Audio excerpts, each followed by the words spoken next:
Hello, Watson. Good morning, Lestrade. You are an early riser. Good morning, Lestrade. You look really tired. You must have had a lengthy meeting with the minister. But hold on. How on earth could you know that, Holmes? I can read you like an open book. I jest with you, gentlemen. It's not the proper time for jesting, Holmes. But upon my word, how did you find out about the minister? I was assured that only 3 or 4 persons at most had knowledge of this meeting. Oh, I would rather withhold my explanation.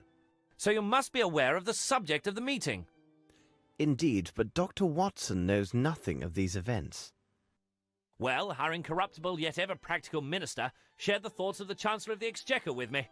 They've decided that it would be most imprudent, given the crisis we're under, for a young lady barely 18 years of age to take control over one of the country's 3 biggest building enterprises. I begin to understand, but... According to the minister, despite his bad habits due to the lack of consideration for his partner, Grimble is the only individual that the council has faith in to reverse the current state of the Bromsby holdings. It was further explained to me that if there is a choice to make in the direction of my investigation, and lacking any new evidence to the contrary, I must take these concerns into account. This is outrageous. And you, Lestrade, what are your personal thoughts on the matter? I really can't say, Holmes. The prospect offered by Grimble seemed so attractive. He had credible motive to murder Bromsby and then foul it. In addition, he was the only individual with apparent access to the shed at the cement factory where we discovered the corpse of his presumed accomplice. However, the only gadfly to this theory is his statement to Dr. Watson when he clearly renounced all rights of succession. That is an item of singular curiosity. It is difficult for me to believe that a man who could plan and execute 2 or 3 murders with such cool presence of mind would give up an opportunity of this magnitude so easily. I also have spent sufficient time at Sherringford Hall to have a high opinion of Lieutenant Harrington. I agree with you. This young man, by all accounts, has an unimpeachable character. I have no evidence to cast doubt on the truthfulness of his testimony. We reconstructed the crime, and it was evident from where he stood he could easily see Miss Bromsby despite the crowd. Really, Holmes, I'm not a man who would hand over an innocent girl to the executioner, even should it cost me my career. I am pleased to hear you say this, Lestrade. By the way, Lestrade, have you any knowledge of the place known as Aston's Theatre? Is it that shabby theatre that lies near the bank of the Thames? Yes, several weeks ago it was acquired by the Fairfax Theatre Company. Their international tour appears to have been most successful, as they are set to open their new play in a week. Dwight Richards happens to be their director. You mean the author of the threatening letter that we found on Bromsby's desk? I must admit, I thought the letter to be of small consequence. After all, it involved a matter from so long ago. Sometimes old wounds are the most painful. In fact, we are leaving for Aston's right now. I know that you are quite busy, but if you feel like joining us, meet us at noon.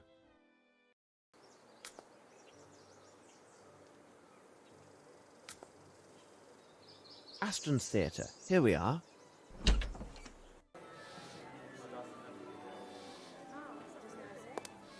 We are not open to the public yet, gentlemen. Oh, bless my soul. I can hardly believe my eyes. It is the young Sherlock Holmes, isn't it? Watson, allow me to present Philotomy Kirby, who in his day was one of the last great hopes of the popular stage. He also took great pains to advance my comprehension of the many subtleties of the theatrical arts. So he can still prattle away. Don't listen to him. This is the most talented student I've ever met, upon my word, as an actor. But those days are past. So, am I speaking to the former actor or the world-renowned detective today? Tell me, what you know about the Fairfax Theatre Troupe? 2 months ago, they returned from an international tour. Richards, their director, had managed to secure the necessary funds to buy back Aston's. It seems he had finally resolved his troubles. He was in some kind of trouble. Oh, it's always the same with those tours abroad. Your star actress marries an emir. Another time the entire troupe has their luggage stolen. Anything is possible, and whatever occurs is usually nothing good. But who would have imagined such a tragedy? What tragedy? Their last tour started about 3 years ago. At that time, the troupe was housed at the Fairfax Theatre.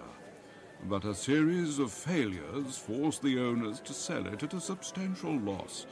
The owners were 3 individuals: Dwight Richards, their current director, Miss Davenport, their star actress and the mistress of Richards, and lastly, a young actor, costumier, makeup man called Jeffries.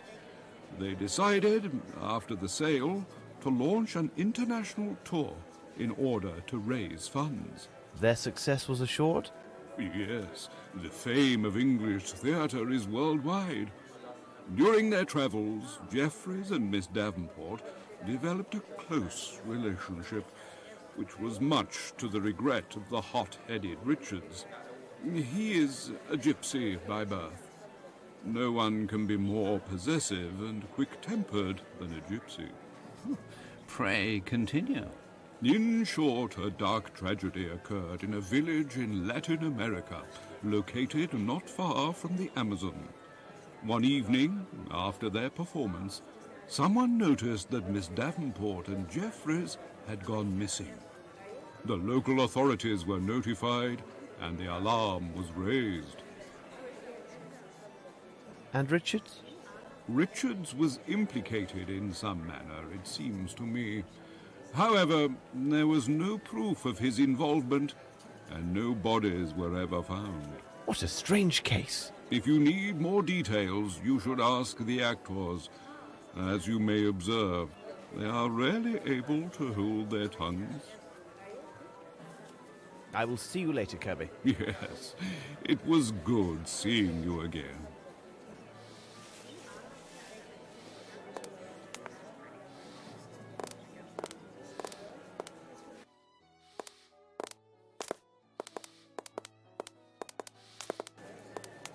Hello, young man. What are you looking at?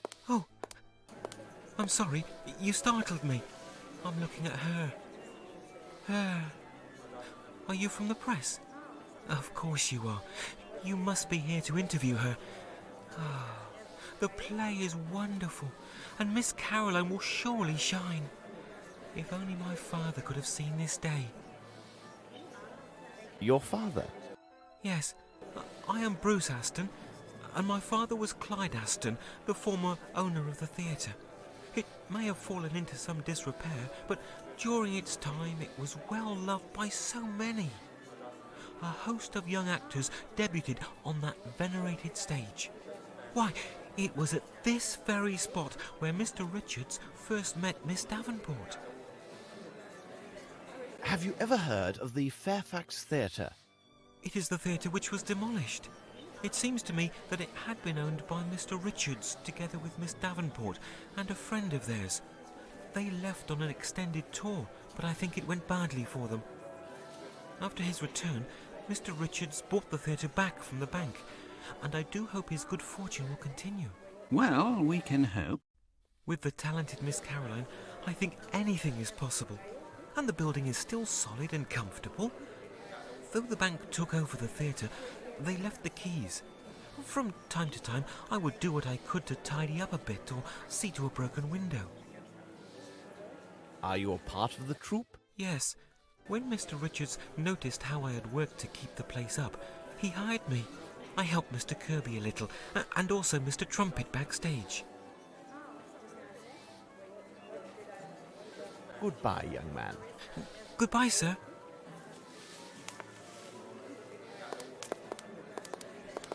Excuse me. May I ask you some questions? Naturally, I'm listening to you. You are rehearsing at the moment, aren't you? Yes, we are in rehearsal for the play we are to perform at the month end. Are you critics or reporters? As you know, we just came back from an extended tour. We were a triumph everywhere we performed. Tell us about this international tour. We performed in France, in Switzerland, and even for an Arab prince. We were met with acclaim at every stop. If tragedy had not occurred, we were to appear next in New York. But fate had other plans for us. What sort of tragedy? Oh, surely you must have heard about it. All because of those in our company who assumed the right to reveal every distasteful and intimate detail of a most tragic event. Anything to gain publicity for themselves. It is positively scandalous. But even a professional actor such as myself respects the privileges of the press and the public's right to know.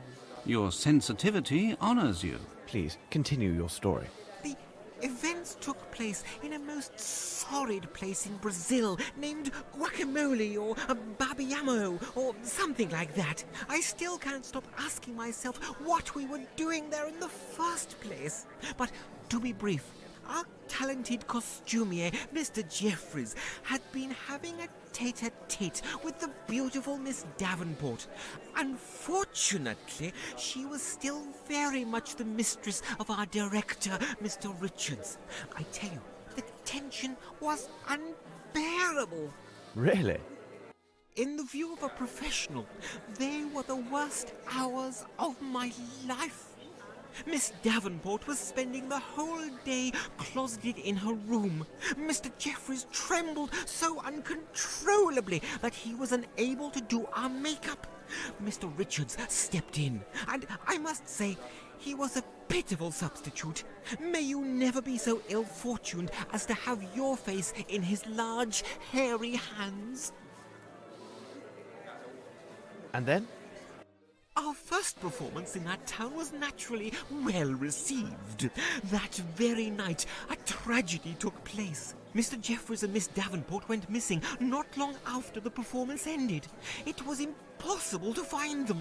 Then we heard that Mr. Richards was arrested on suspicion of murder regarding Miss Davenport and Mr. Jeffries. We were outraged and most indignant. Some entertained thoughts that we would never leave that godforsaken place. How was the matter resolved? Fortunately for Mr. Richards and all of us, the prison warden and local chief of police was an Englishman. Lacking direct evidence or even a corpse, the accusations against Mr. Richards could not stand. He was set free on the spot. I think that had it not been for the intervention of that young expatriate, we might have been stranded in that Amazonian swamp for all eternity.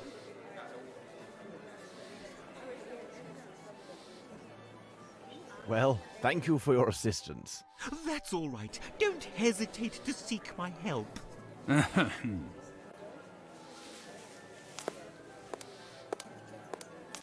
Don't listen to that milk toast. He gets positively weak in the knees over redheads.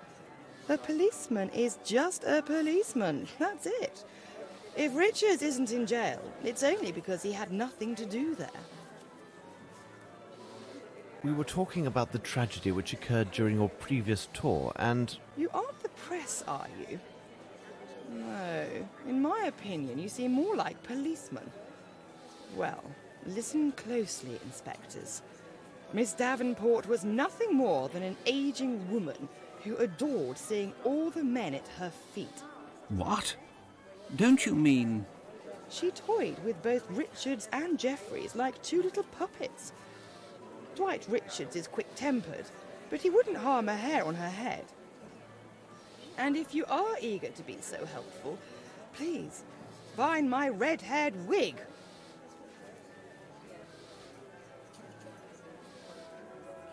We must continue our investigation. Of course, of course.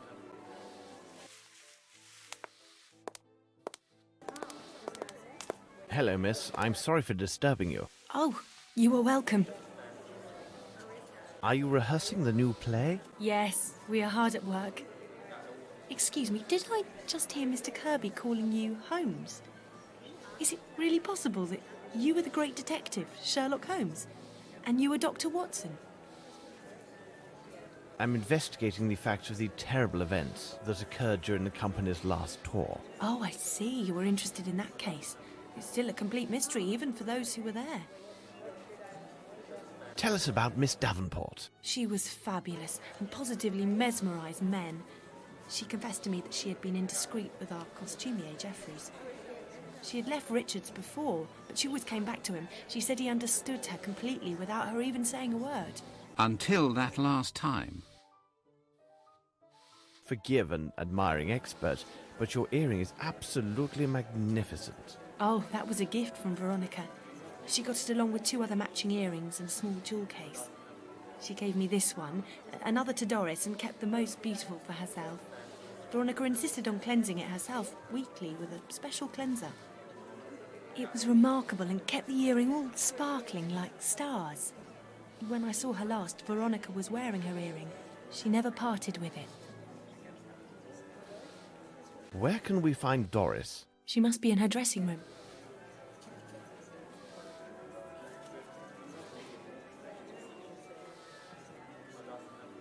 Goodbye, miss, and thanks. You're welcome, Mr. Holmes.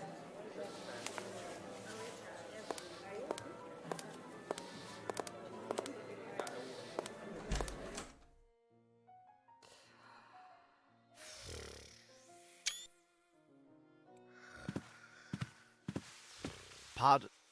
Why can people not allow actors their peace and quiet? They walk through here as if it were a common thoroughfare. Nothing strange about that. They still haven't bothered to change the locks. Anyone can enter at will and abuse me. Me, who in the 50s, I was rather good actually. Did you see me? With the best, me. And they just treat me, and oh. Are you rehearsing? Everyone has his own technique. Cheers. Miss Small told you about your earring. Would you mind showing it to us? It can't be sold. Do you think that actors have no heart? I would prefer dying of thirst than parting with it. My friend, my best friend Veronica, who I love like my own daughter, she gave it to me. My little Veronica. She... Veronica...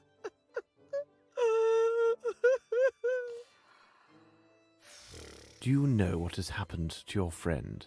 Left. She left with that Jeffries. Oh, I know what they say. That Richards murdered them both. Why not? He did everything for them. Everything. She was naught but a common flower girl, and that Jeffries was a mere servant. He made them actors. Yes, actors. Yes.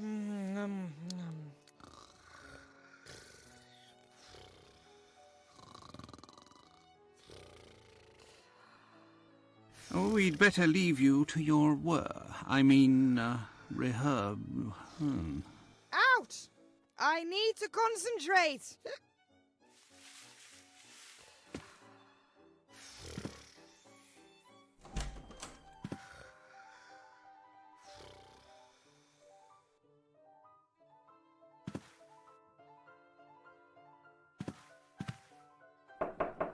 Who is it? Mr. Richards, my name is Sherlock Holmes. You may put away your knife. Rest assured, I am indeed Sherlock Holmes. Thank you for receiving us, Mr. Richards. Would you mind if I asked you a few questions? I will answer your questions, Mr. Holmes, only because I have heard about you.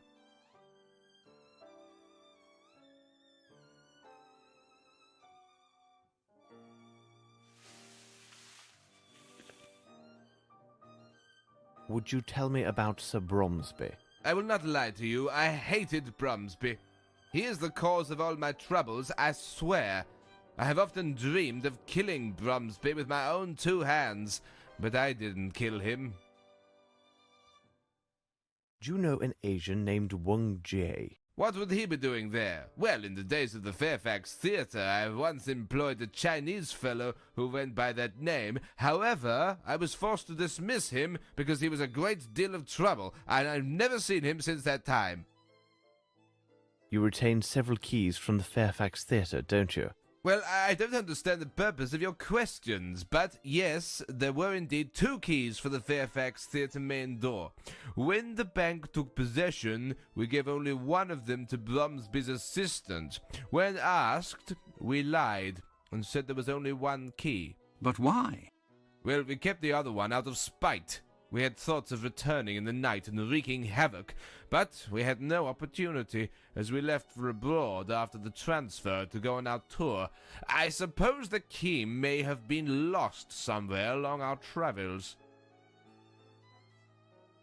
About the disappearance of Miss Davenport. I don't know why you want to talk about it. Does some vile curiosity cause you to torment me in this way? Thank you, Mr. Richards. It is nothing, Mr. Holmes. I should reveal one of my hints. Oh, this can't be possible. How did you come by this? Dear God, if only someone like yourself had been present that evening. Please tell us what's happened. That night, after the performance, I left to stroll alone along the riverbank. The next morning, I had barely returned when I was seized by 2 local policemen and led to a prison cell for interrogation. Why? When I got there, an Englishman, the local chief of police, told me that a deserted boat had been discovered along the opposite bank of the river. Inside the boat, they found a star covered with blood. It belonged to Veronica, who had vanished, along with my other partner, Jeffries. And then what happened? No one could prove my innocence, but they also found no proof of my complicity in these events, nor had they found any bodies.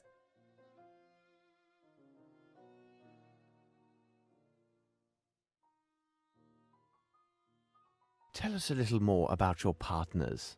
I had met Jeffries while on tour. He was just a young tramp drunkard. Whatever my feelings were then, I feel no pity for him now. He betrayed me. But it wasn't the same with Veronica. I fear the pain caused by these events will forever haunt me. Thank you, Mr. Richards. It is nothing, Mr. Holmes. This man is a wonderful actor. Maybe, Watson. Maybe.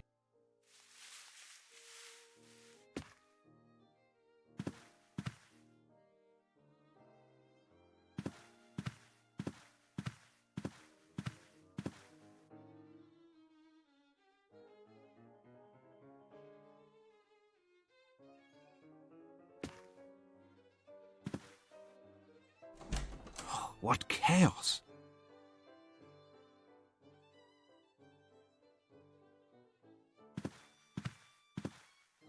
Through the flying dragons of the Virgin Islands, the land of gargantuan man-eating crabs, love in the heart of the Black Desert.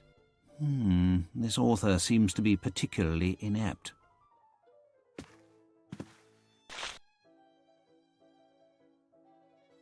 A set of costumes. There are 30 listed.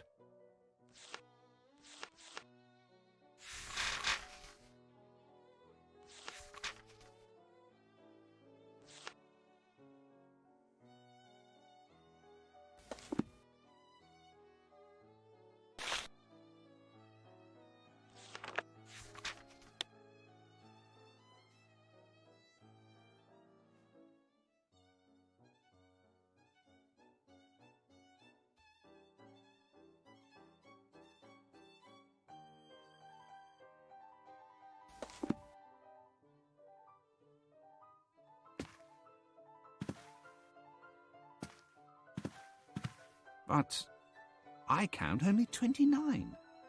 Yes, the artillery officer uniform is missing.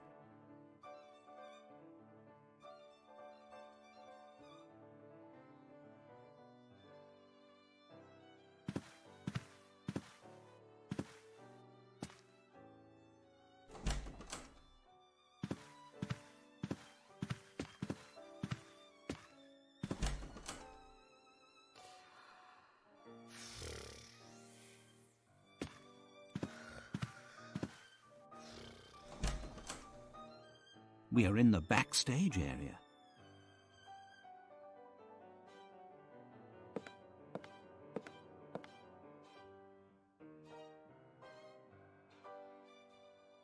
May I ask you a few questions? It all depends on what you're asking. What are you doing? My job, my lord. I'm making this jumble look a bit neater. Could you tell me what happened in Brazil? Yes, my lord, I was there when it happened. But Mr. Richards takes it very personally if we chat about those times, and I won't risk my position without some consideration, if you get my meaning. Here's 5 guineas. How's that? Oh, my lord, you're too kind. I don't really know much of what happened. You see, I was alone at a tavern that night, and I was, as one could say, very fond of the local alcohol. When I returned to our lodgings, I learned that the actress and the costumier had taken to their heels. And what did you do then? I made my way to the inn with all haste to learn what they'd taken in their sudden departure. You must understand my position. I was solely responsible for the security of the luggage and troop properties. Can you then imagine my surprise when I saw that nothing was missing? Absolutely nothing. They hadn't even taken their personal items. I can understand that of a man like Jeffries, but it was most unusual for a lady such as Miss Veronica. So the idea came to me that perhaps they hadn't truly left, you see. And what of Dwight Richards? I learned that Mr. Richards had been seized by the local authorities. It seemed he was under suspicion for the murder of the missing lovers. This was too incredible. And then there's another odd thing that weighs on my mind. When we finally returned to England, Mr. Richards asked me to do him a small personal service. What was strange was that he insisted I keep the matter confidential and not breathe a word of it to anyone. What kind of service? Well, there's a small room with an iron door located above the backstage. It was used to store the stage lights and fireworks. He asked me to help him move all of Miss Veronica's personal belongings to the room. Every little thing, without exception. Her large trunk, her dresses, all of it. Where is this room? The end of the passage, but there is one difficulty. You see, Mr. Richards has the only key to the room's iron door, because only he has a complete set of keys to this building. Goodbye, my friend. My respects, my lord.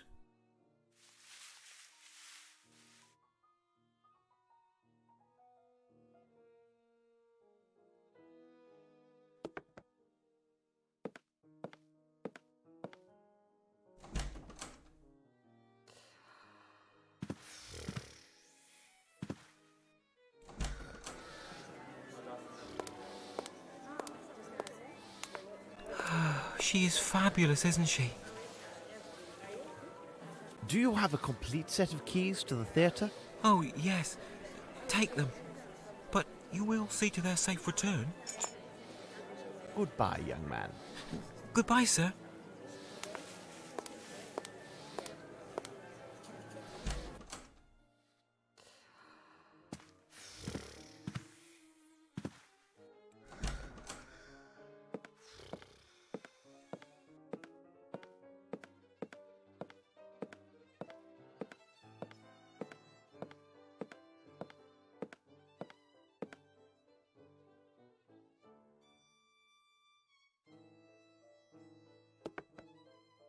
Watson, stay there and inform me if Richards arrives.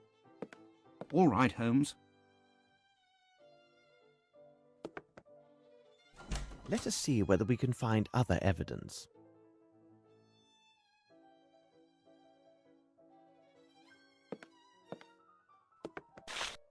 A gift from the gods.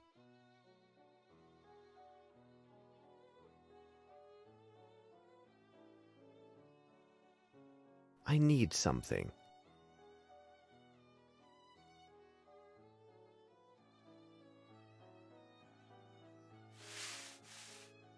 Nice pattern made of encrusted nacre. What does it mean? This lock has never been forced.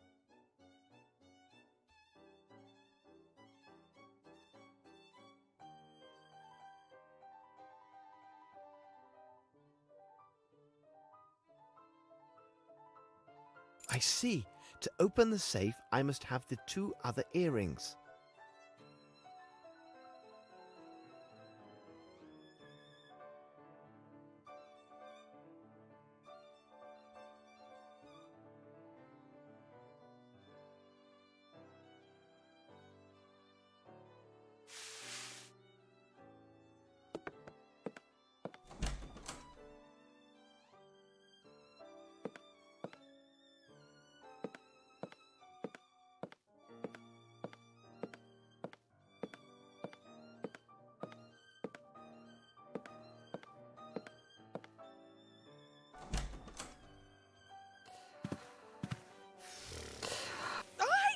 where your wig is? I cannot take her earring.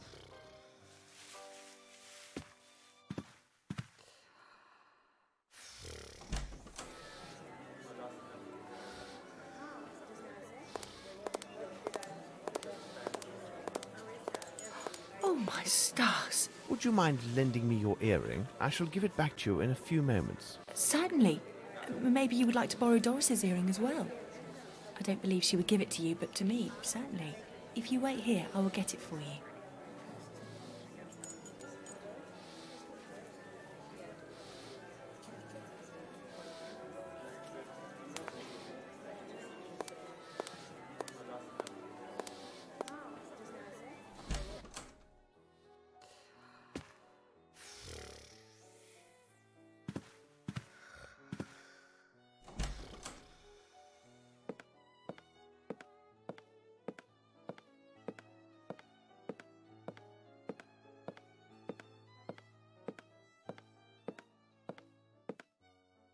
Closed. Watson, stay there and inform me if Richards arrives. All right, Holmes.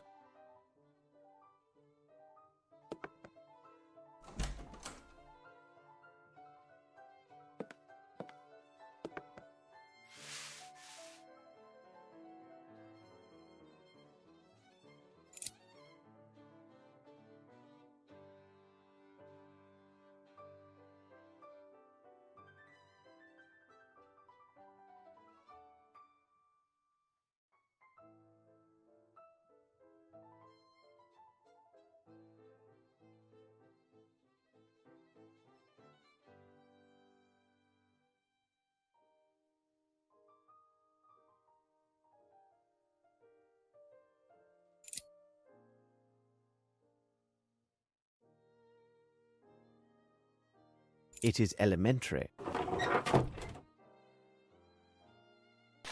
Descriptions of exotic landscapes. Nothing of interest. Richards and Miss Davenport standing in front of the old Fairfax Theatre. But who is this third man? Well, well, gentlemen, you arrive at precisely the right moment. Is your good mood a sign that you have found something of interest? Absolutely, Holmes. It seems to me I caught the right end this time. What? Really? We learned about it only by chance. It appears that at 1 o'clock this morning, Grimble arranged for his solicitors to send his demands to the court for the appropriation of Bromsby Enterprises. My men will spare nothing in their search for the elusive Grimble. Lestrade, pray, continue. Then I followed your advice and we advanced further into our investigation of Mr. Richards. Did you know that his true name is Gaetano Riccardino? As this Mr. Riccardino, at age 19, he was sentenced to 2 years imprisonment for armed robbery of a fair stall. And who would you think the complainant was in this case? In truth, a certain Melvin Bromsby. This new evidence of his criminal past makes him another principal suspect in these murders. Very interesting. Any other findings? It would seem that Grimble and Richards are old associates. They were both intimately involved in the sale and transfer of the Fairfax Theatre. These two make quite a pair, don't you agree? Well, Lestrade, I'll keep my thoughts on these matters secret for the moment. Bah, you're not playing according to Hoyle. Really, Holmes, you must at least tell me your opinions on Richards. Mr. Richards is an intelligent person. He is a man of great personal resources. If I had the power of Scotland Yard at my disposal, I would take all steps necessary to ensure that Mr. Richards is secure within a prison cell. And the sooner the better for all concerned. When the case involves murder, it is not wise to underestimate any possibilities. You are a good man, Holmes. I swear upon my name that within the space of an hour our friend Mr. Richards will be warming a cold cell at Dartmoor. Very well, my friend. By the way, I would like to see you tomorrow at Sherringford Hall to discuss in greater detail some of the more puzzling elements of this case. Can I expect you? I would not miss it for the world. This is most fortuitous, as Miss Bromsby also invited me to the hall. I was told they had good news to share, and it seems to me an engagement announcement must be at hand. So, we shall see you tomorrow. Let us return to Baker Street. Well, is Lestrade right? This case does seem resolved. There is but one piece missing that I need to complete this puzzle. Oh, it's not very important from the criminal point of view, but from the economic aspects of this case, it is essential. Regarding the question of whether Lestrade is correct, I will give you 2 items that should provide the answer that you seek. The first is a table representing the shoe sizes of the main characters in this case. Examine it carefully, Watson. A parcel for you, Mr. Holmes. Ah, this would be Mycroft. Here is the final piece, which completes our puzzle, Watson. Would this be the second element? What second element? You have just said that in order to determine if Lestrade is correct, I would need to consider 2 items. You told me about the shoe sizes, and I ask if this news article is the second clue. Oh, no account. The second clue is a question, a very simple question. The answer will take the grass under the feet of several English citizens, for if they cannot even guess the answer to this question, they are for the gallows. The question is as follows. Watson, do you think that Horace Fowler slept with a cushion? It seems to me that we have gathered all of the key elements, Watson. However, before we retire, let's summarize our findings. The question should be answered yes or no and justified by the evidence or testimony received during the investigation.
We must have made an error, Watson.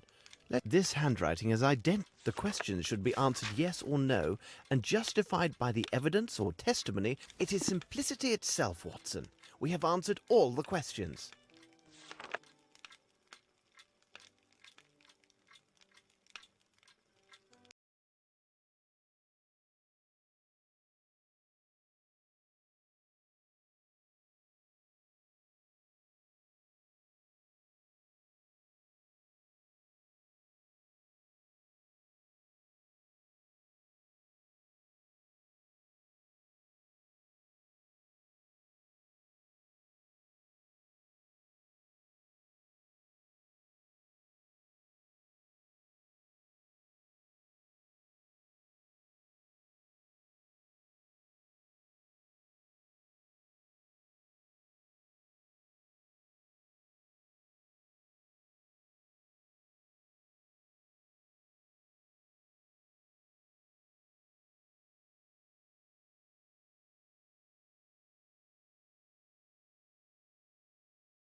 cabby?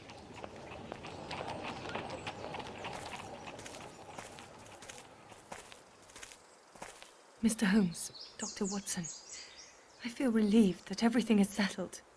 The inspector told me that you were not as useful as you had hoped in this case, but you did your best, and I am grateful to you. Dear Lestrade. Well, the inspector deliberately minimized my role in this matter so that I could reveal a secret to you. I wish Lieutenant Harrington could be here now, but... He had to leave for London on a very urgent business. But how could you know? It is my business to know, Miss Bromsby. Thus, I am able to tell you about the case of the silver earring. Everything begins on that sad afternoon, which was to celebrate your birthday, and ended with the untimely death of your father. Miss Bromsby, you did not murder your father. I kissed your hand that day and did not detect even the slightest smell of gunpowder. I also discovered powder traces that proved the shot was fired from behind the second side door. You were not seen at that door, but where did the murderer go after taking his shot? Everyone who tried to exit through the side entrance found it blocked. According to witnesses and other evidence, none of the guests could have possibly been the murderer, because they were all present in the ballroom. No one left through the service door, and traces confirm that no one could have fled by using the staircase. The windows in the kitchen, as elsewhere in the manor, were appointed with thick bars, thus they offered no escape. So did he vanish into thin air?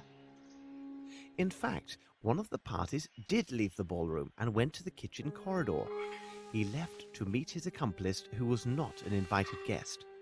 This accomplice was a professional actor who was disguised to resemble our missing invitee. This guest hid under voile in the shadow of a statue and waited for his moment.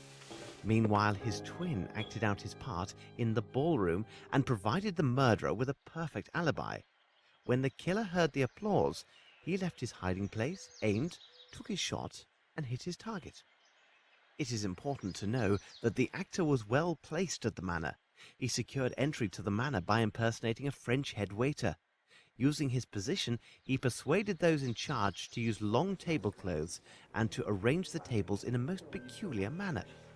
When the shooting occurred, our actor joined the crowd and rapidly crept across the room, concealed under the tables. As he neared the side door, he rose from beneath the last table and acted as if he had been jostled and fallen. However, as he stood, he accidentally snagged a small piece of his dirty glove upon a chair. When he arrived at the door, which was held closed by the murderer, he tapped on it using a prearranged code and was allowed entry. He exited to the corridor while his partner continued to hold the door shut against all others. The actor discarded his disguise in the deep kitchen well, helped himself to 2 bottles of excellent whiskey, and quietly went outside.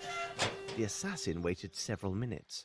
Then, in the last seconds of the confusion, he returned to the ballroom. Thus, we have the crime committed by an individual whom everyone swears was in the room when the shot was fired. But this agrees with my conclusions. Richard is an actor, and everyone swears that Grimble was in the room. I didn't consider the course of events as you described, Holmes, but admit it, our deductions agree. Moreover, both of these suspects are similar in size and manner. Your theory presumes that Grimble is an excellent shot, which is false. It also takes on faith that Sir Bromsby had discovered the misappropriations, supplying Grimble his motive, but irrefutable proof that neither Grimble nor Richards were guilty waited at Horace Fowlett's, the matter of his pillow. But there was no pillow at Horace Fowlett's. Nevertheless, Mr. Fowlett slept with one.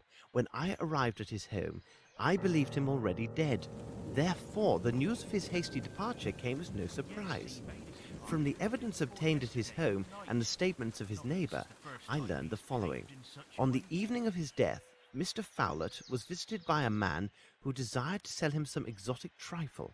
While this man distracted Mr. Fowlett, a second man quietly crept into the house and tried to open his safe. This individual was well acquainted with the house and the location of the safe, but when he failed to open it, he most likely became enraged and killed Mr. Fowlett. This individual, Miss Bromsby, was your cousin, Wyatt Collins, who returned to England under the name Johansson. But what about this pillow?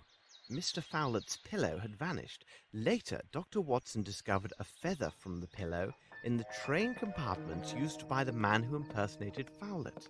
But why did Fowlett's impersonator take the pillow, and why didn't the station manager notice it? Mr. Fowlett was short, but very portly. In order to imitate him, the man used the pillow to create the appearance of a stouter man. There is no other explanation. This man was a much leaner man than Mr. Fowlett, Mr. Grimble, or Mr. Richards. Then, Holmes, who did murder Sir Bromsby? And for what reason? You'll see, Lestrade, when it's a question of multiple murders, except for the deviant ones, there are two primary motives, revenge and greed. Wyatt Collins' presence at Fowlett's tells us his motive was about Bromsby's wealth. He went there for the express purpose of stealing the will so that he would receive at least a portion of Bromsby's estate. If his uncle had died with no will found, Collins would have been entitled to a share of the inheritance under English law. But if my cousin failed in his attempt and the evidence clears my name, though I am to inherit, why were my father and cousin murdered? Besides, tomorrow I am to announce my engagement and will be married soon. Holmes, hold on. There is a flaw in your reasoning. There is only one key for the door to the cement factory, and Grimble is the only person known to have it. So he must be directly involved in the murder of Collins. Is that true, Lestrade? Mr. Richards told me that there was indeed a second key which was lost. And have you forgotten the murder of the barman hunter? A young man without any criminal record, whose sole interests were painting and flowers. Why was he murdered in cold blood, with no signs of forceful entry or theft at his lodgings? Simply put, he was killed because he was present when your father was murdered. But why Hunter? What did he see or hear? And above all, how did he acquire the earring of Miss Veronica Davenport, the leading actress of the Fairfax Theatre and Dwight Richards' mistress? I can stand this no more. My thoughts are dazed. Will you finally reveal who murdered my father? The murderer? Here he comes now. I understand your feelings of incredulity, but I have never been more serious. You must know that the first person who enters this room is the murderer of your father, Miss Bromsby, and I will provide irrefutable proof of their guilt.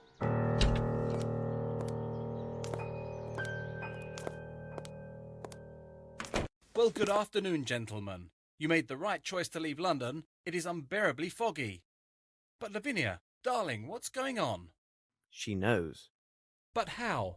I mean, what? What does she know? I don't understand. Whatever do you mean? Oh no, you understand me clearly, Mr. Harrington, and you also, Spencer. Or should I say, Mr. Jeffries? Explain yourself, Mr. Holmes. What a monstrous misunderstanding. Oh, I've just explained myself to Miss Bromsby about the truth of her father's murder, but I can tell the story again from the very beginning. It begins several years ago. Wyatt Collins, the nephew of Mr. Bromsby, is forced by his uncle to leave England for South America. His hatred is fostered by the ingratitude he perceives in Sir Bromsby. Wasn't his uncle's career financed by his mother's money? In Collins' mind, Melvyn Bromsby owes him an eternal debt of gratitude, and was thus obliged to finance Collins' indolent lifestyle, fulfilling his every need. Here is our first criminal, Wyatt Collins. Then we have you, Mr. Harrington. You were a brilliant student at the military academy, and are an excellent shot, are you not? You were the only person at the reception with sufficient skills to make the shot that took Sir Bromsby's life. During my investigation, I learned that ex-officers of Her Majesty's Army enjoy great favour around the world for administrative positions. You left India and made your way to Brazil, where you obtained the position as warden of the prison in Guacamayamo. Do not try to deny your presence there. The pictures in your hunting portfolio could have been taken nowhere else in the world except Guacamayamo. We now have our second criminal, Lieutenant Harrington. Mr. Jeffries, your arrival in Guacamayamo set things in motion. The theatre company had come to Brazil as part of their worldwide tour. You had been involved with the lovely Veronica Davenport, and loved her with a passionate yet possessive love. However, Miss Davenport did not share your affections. She had in fact tried several times to end your affair prior to the company's arrival in Guacamayamo. It seems she was truly devoted to Dwight Richards and would never leave him. After you arrived, you frequented the town's bawdier spots. This is where you first met Mr. Harrington, and you quickly became close companions. It seems tedium and heartbreak do bring certain people together. After the performance, maddened by alcohol and grief, you killed Miss Davenport because she had rejected your love. You then fled to your newfound friend, the warden, to confess your crime and beg for his help. In a show of friendship, he helped dispose of her corpse and directed suspicions towards your rival, Dwight Richards. Afterwards, you lay low, leaving the others to believe that you had been killed or had gone missing. You stayed hidden until they had departed, and you must have kept Miss Davenport's earring as some morbid souvenir. No doubt you also retained not only the key to the Fairfax Theatre, but the keys from Aston's, where you had been employed several years earlier. Here, then, is our third felon, Mr. Jeffreys. Life was difficult in Brazil for our trio. Mr. Jeffreys rarely went out, Mr. Harrington's men were talking behind his back, and Mr. Collins' funds were inadequate. One evening, Collins spoke of his cousin, who, in a few months' time, was to return to England from finishing school. She was also the sole heir to one of the greatest fortunes in England. Imagine these three men besotted with alcohol, considering the wealth that would one day pass to this slip of a girl. A terrible plan was devised. Several days later, they left for England, false papers for two of their party in hand, resolved to seize a portion, if not all, of this great inheritance. Incredible! Yes, incredible, and horribly true. At first, their plan was to forge a duplicate will or destroy the original, so that Mr. Collins would receive a share of the estate. This would happen soon enough, as they would murder Sir Bromsby at his daughter's birthday reception. It was essential that Collins enter the country under false papers, so that neither his uncle nor the authorities would be alerted to his presence in England. This would avoid any suspicion attaching him for his uncle's death when he arrived to claim his inheritance. They quickly put their plans into effect. Mr. Jeffreys arrived at the household in the guise of a stylish French head waiter and studied the lay of the manor. Mr. Harrington, the assassin, would accompany a person with rather poor eyesight to the reception, so that the illusion of the fake Mr. Harrington would go unchallenged. As the head waiter, Jeffreys was in a unique position to study the guest list. He quickly learned that two of the guests, Miss Rowntree and Colonel Patterson, had both poor eyesight and were unaccompanied. Lieutenant Harrington was quite busy in the days before the reception. He courted Miss Rowntree with great dedication and made fast friends with the Colonel. He hoped to secure one, if not two, invitations to the reception. Your arrival as the Colonel's guest was your first error, Harrington. Is it credible that a young officer who left the army because of his hatred towards all military authority would easily befriend a man who embodies everything that he detests? But your efforts bore fruit, and you obtained your invitation. Mr. Jeffreys, as head waiter, took great care that the tables and tablecloths were arranged specifically to accommodate their schemes. Mr. Jeffreys then secured the disguise for his role as the false Lieutenant Harrington. He remembered that an officer's uniform, similar to Lieutenant Harrington's, and a red wig, identical to the colouring of the lieutenant's hair, were in storage at the Fairfax Theatre. He learned that the company had taken up residence at the site of the old Aston Theatre, for which he still had the key. It was therefore a simple matter for him to acquire these items for his masquerade.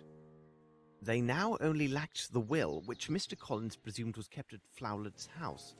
Their plan was to take these papers prior to the murder of Sir Bromsby, so that Flowlet would be unaware of either their presence or substitution until it was too late. But things went badly. Mr. Jeffreys tried to divert Mr. Flowlet, but he must have been alerted by some noise, as Collins struggled vainly to open the safe. Upon being discovered, Collins killed Flowlet on the spot. The two conspirators then left the house in such a way that witnesses believed it was Flowlet himself who had left. They would now have to find another way to get hold of the money, because no doubt Sir Bromsby had disinherited Collins in favour of his daughter. They decided to take the money from his daughter, a young, naive and vulnerable young woman. On the day of reception, Mr. Harrington arrived with Jeffreys, disguised as his servant Spencer and the Colonel. With the promise of whiskey, Jeffreys easily secured the unwitting aid of two fellow servants and assumed a position at the service door. He wagered that he could pinch 2 or 3 good bottles of liquor from the kitchen if his companions would cover for him. I have just explained what happened next. After the shooting, he took 2 bottles of excellent whiskey. Only someone knowledgeable would have taken these 2 bottles over the others, and Mr. Jeffries had been formerly employed at a luxurious hotel in France. Upon his return, he gave an accounting to his fellow servants, did his hair, and left the manor. The promised delivery of the liquor and his frightened look secured the 2 men's cooperation in providing his alibi. They could not have known his true role in these events. The one problem for the conspirators was the barman Simon Hunter.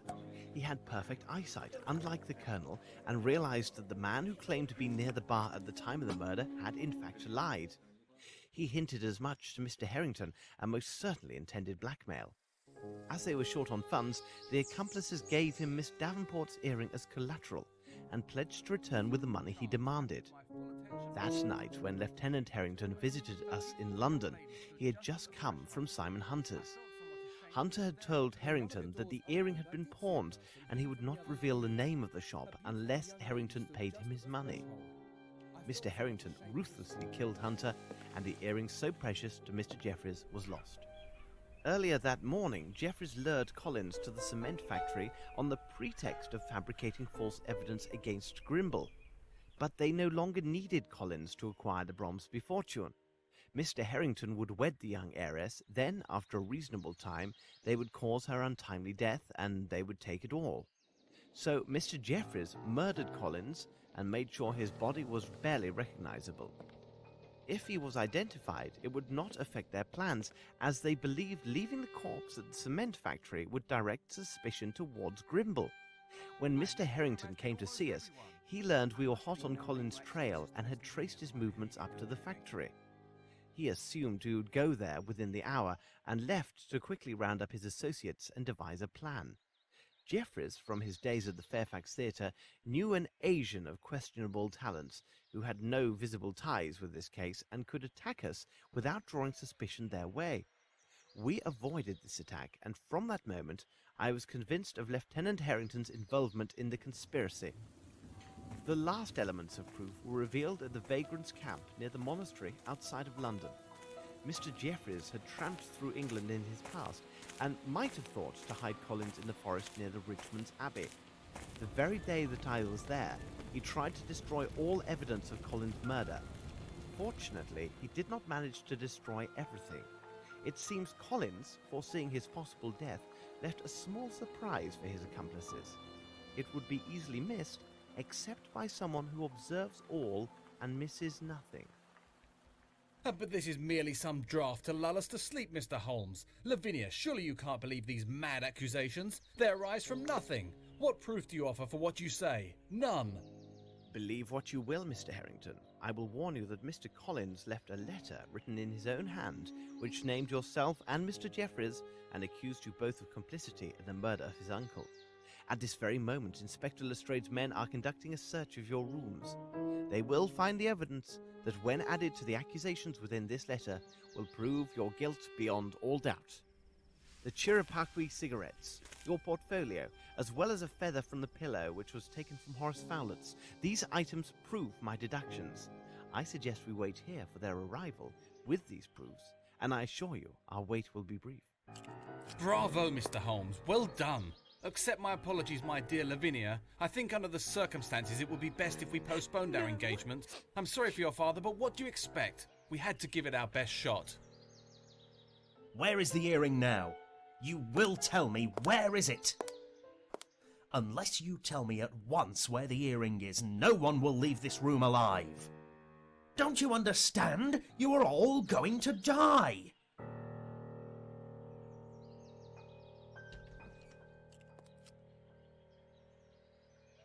They are all yours, Lestrade. I suggest you return with your agents to London as soon as possible. Thank you, Mr. Grimble, for literally applying my precepts. Watson, let us escort Miss Bromsby to her rooms. She will need her rest.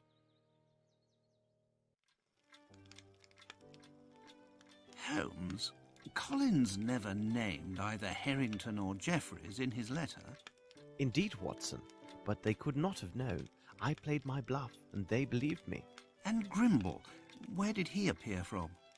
You can now boast that one of the most influential men in England served as your driver. Since my visit to Fowlett's, I knew that Grimble had nothing to do with this crime. I asked him to assist with the investigation, and it was at my request that he took steps to acquire Bromsby Enterprises. He gained us precious time by forcing Harrington and Jeffreys to wait and see if Miss Bromsby would inherit. He ran quite a risk in doing me this favour, because their plots then turned against him. I also asked him to send the letter which lured the two murderers away from the hall. I needed a moment to explain everything to Miss Lavinia. It would be dreadful if she fell into the hands of her father's killer.